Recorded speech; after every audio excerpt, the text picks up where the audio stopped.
Вересень 1960 року. У передвиборчому штабі Джона Фіцджеральда Кеннеді панувала напруга. До перших в історії США телевізійних дебатів залишалися лічені дні. Рейтинги показували перевагу його суперника, віце-президента Річарда Ніксона, людини з гігантським політичним багажем, блискучого оратора. Кеннеді переживав, чи зможе переконати країну, що він не лише обличчя з обкладинки, але й справжній лідер.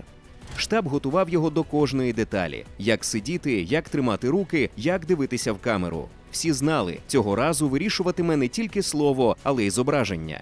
Бо телевізор – це не радіо. На телебаченні важливо не лише те, що ти говориш, але й те, як виглядаєш, навіть коли мовчиш. В цьому випуску ВОЗ ми поговоримо про біографію 35-го президента США, який став першим політиком нової медіа-епохи. Дослідимо, як він спромігся виграти вибори, що приховувалося за образом ідеального символа Америки та як він назавжди змінив Сполучені Штати. І, звісно ж, знову повернемося до теми його вбивства.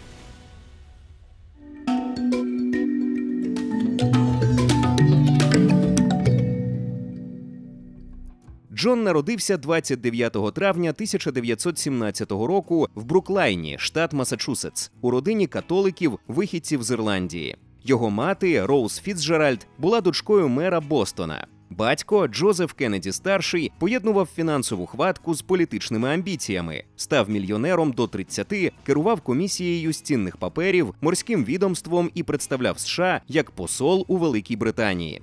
Він мріяв про політичну династію, покладав великі надії на первістка Джозефа-молодшого, але й Джон отримав батькову підтримку.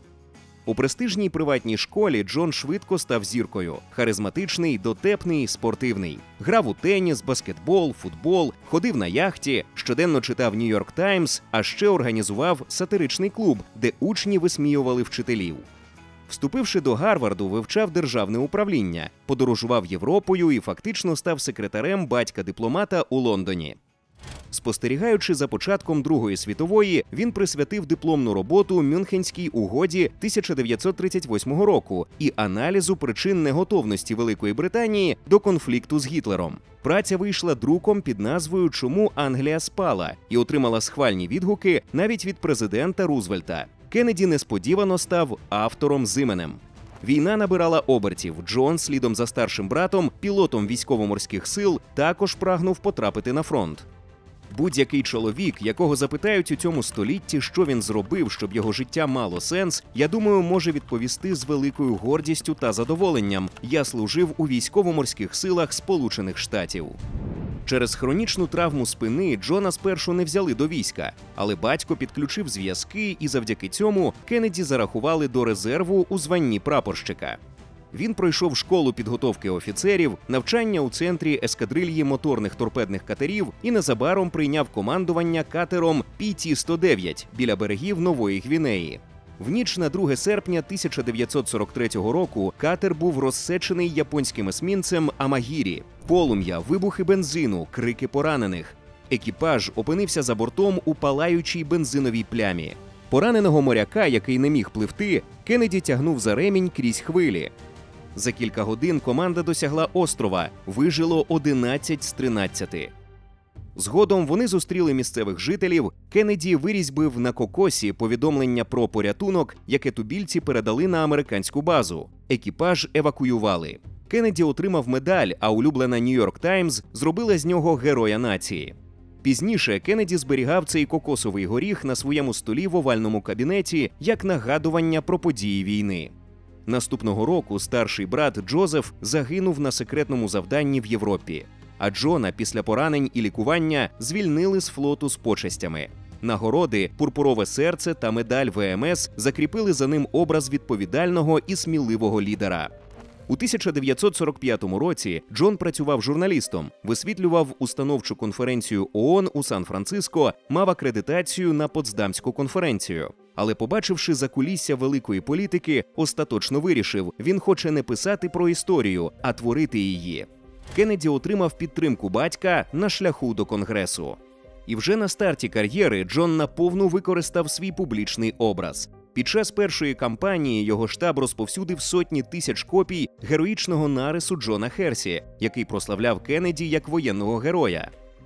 У 1946 році Джон, кандидат від Демократичної партії, переміг на виборах до Палати представників і провів там 6 років, відслуживши 3 терміни. У 1952 році молодий і харизматичний Кеннеді став сенатором. Для політика, який будував публічний бренд, бракувало лише леді поруч. На вечірці він познайомився з розумною і елегантною журналісткою Жаклін Був'є. Весілля зіркової пари, яку обожнювала преса, стало світською подією року. А вашою персональною подією року цілком може стати вдала інвестиція. Інжур – перша українська компанія, що дає можливість громадянам об'єднатися для інвестицій у велику прибуткову нерухомість і ставати її співвласниками. Вже понад 18,5 тисяч українців стали інвесторами, а отриманий дохід перевищив 804 мільйони гривень. Сьогодні ключовими є 2 напрямки. Інжур Супермаркет дозволяє інвестувати в приміщення, які орендують Комфі, Фора, Новус та інші топові гравці ринку рітейлу. Очікувана дохідність від 9,5% річних у доларах. Інжур Енерджі – це проєкт будівництва електростанції, який підвищить енергонезалежність України. Станція вже споруджується, замовлено обладнання та виграний тендер від Укренерго. Мінімальний поріг – всього від 6 тисяч гривень, очікувана дохідність – 15% річних у доларах. Понад 6 тисяч українців уже проінвестували. Долучайтесь і ви. Подробиці за посиланням в описі під відео.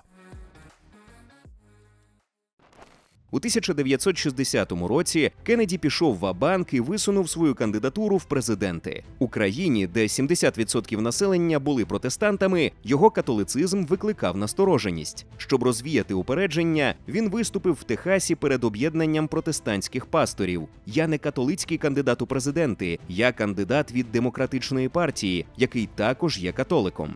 Як герой війни, пулітцерівський лауреат і харизматичний сенатор, Кеннеді протиставив себе стриманому Ніксону, закликаючи до проривів у всіх сферах життя.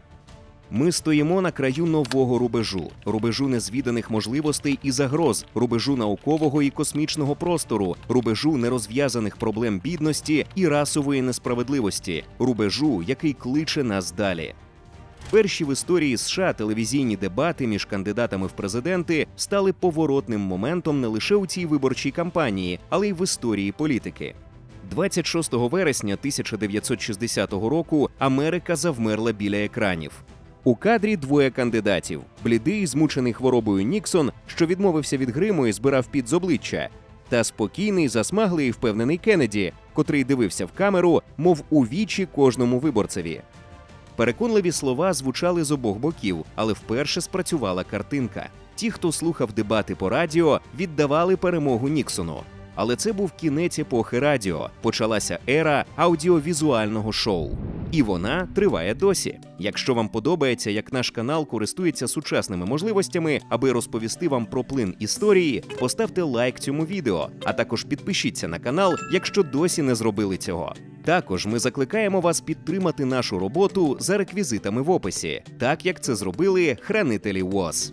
Ілля Маєр, Андрій Скоропад, Олексій Руденко, Остап Гончар, Катерина Плєхова, Влодко Гуменюк, Сергій, Олександр Почкун, Максим Шпак, Дмитро Іщенко, Маргарита Кремнєва, Віктор Дорогій, Єлизавета Глотова, Денис Соболь, Олег Самурай, Артем. Кеннеді виграв вибори з мінімальним відривом – менше ніж у 0,2%, що і досі викликає суперечки. Він став наймолодшим обраним президентом США та першим католиком на цій посаді. Його харизма і енергія символізували початок нової Америки. Кеннеді обіймав пост менше 3 років, але залишив винятково яскравий слід. Створив Корпус миру, запустив космічну програму «Аполлон», спромігся уникнути ядерної війни під час Карибської кризи. Він став першим президентом, який майстерно використав телебачення як інструмент політичного впливу. Втім, далеко не все йшло гладко. Першим гучним зовнішньополітичним провалом Кеннеді стала висадка в затоці свиней – операція ЦРУ на Кубі проти режиму Фіделя Кастро. Вона була погано підготовлена і завершилась невдачею. Понад 40 країн на Генасамблеї ООН засудили США. Медійний образ Кеннеді як рішучого лідера вперше серйозно похитнувся. Під час Карибської кризи Кеннеді таємно погодився вивести американські ракети «Юпітер» з Туреччини, крок, який навряд чи схвалили б партнери по НАТО. Домовленість про це із Хрущовим залишалася конфіденційною, а ракети вивели під приводом їхньої застарілості. Публічно ж Кеннеді здобув перемогу, змусивши СРСР прибрати ядерну зброю з Куби без видимих поступок з боку США. Кеннеді недооцінив ризики втручання у Південному В'єтнамі. Тоді США направили до країни радників та морську піхоту. Далі стався таємно підтриманий Америкою переворот. Президента Нго Діньзьєма було вбито. Конфлікт вийшов з-під контролю і перетворився на війну, яку Штати програли. У внутрішній політиці Кеннеді діяв обережно. Підтримав Мартіна Лютера Кінга під час кампанії, але як президент уникав прямої конфронтації з прихильниками сегрегації. Підписав наказ про рівність при працевлаштуванні, проте ключові реформи блокував Конгрес. Лише похід на Вашингтон примусив Кеннеді публічно виступити проти расизму, а саме подати до парламенту законопроєкт про громадянські права. Закон прийняли вже після смерті президента. За блиском молодості і харизми Кеннеді приховував серйозні проблеми зі здоров'ям. Ще в юності він страждав на хронічний біль у спині, а у 1947 році йому діагностували хворобу Аддісона – рідкісне порушення роботи надниркових залоз. Він носив бандаж, приймав гормональні препарати і потребував допомоги навіть у простих речах. Та перед публікою завжди поставав енергійним, впевненим, майже ідеальним. Кеннеді вів насичене особисте життя, з юності мав численні романи, а деякі перепліталися з політичною діяльністю. Однією з найзагадковіших історій був зв'язок з Інгою Арвад, міс Данія, і журналісткою Washington Times Herald, яка брала інтерв'ю в Гітлера і була гостею на весіллі Герінга. ФБР запідозрило шпигунство. Стосунки припинилися 1942 року, але близькі згодом зізнавались, Інга була, можливо, єдиною, кого Кеннеді справді кохав. З появою Жаклін образ Кеннеді став зовні бездоганним. Як перша леді, Джекі перетворила Білий дім на культурну вітрину, супроводжувала чоловіка в поїздках, вражаючи світ знанням мов, стилем і інтелектом. Її називали таємною зброєю Кеннеді, а він жартував: «Я просто той чоловік, що супроводжував Жаклін до Парижа». Але насправді пара була далеко не ідеальною. За чутками, через зради Джона, Жаклін хотіла розлучитися, та батько Кеннеді переконав її залишитися, буцімто за $1 мільйон, хоч доказів немає. Найгучнішою романтичною історією, яку приписували Кеннеді, був зв'язок із Мерлін Монро. Після її еротичного співу на дні народження президента у травні 1962 року новий вибух чуток про поєднання двох секс-символів епохи сколихнув світ. Додаткової пікантності додавали розмови про інтрижку акторки також з братом Джона, Робертом, хоча жодних підтверджень цього ніколи не було. Але є інші цікаві подробиці про таємне життя і загадкову смерть Мерлін. Вони у нашому відео, посилання на яке ми залишили в описі.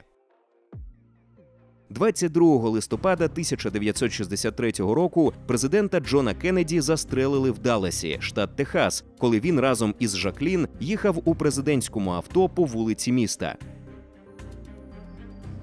Розслідування зупинилося на тому, що вбивцею є Лі Гарві Освальд, який діяв самостійно. Проте й досі, здається, залишається багато питань без відповіді, тим більше, що Освальда вбили вже через 2 дні після арешту.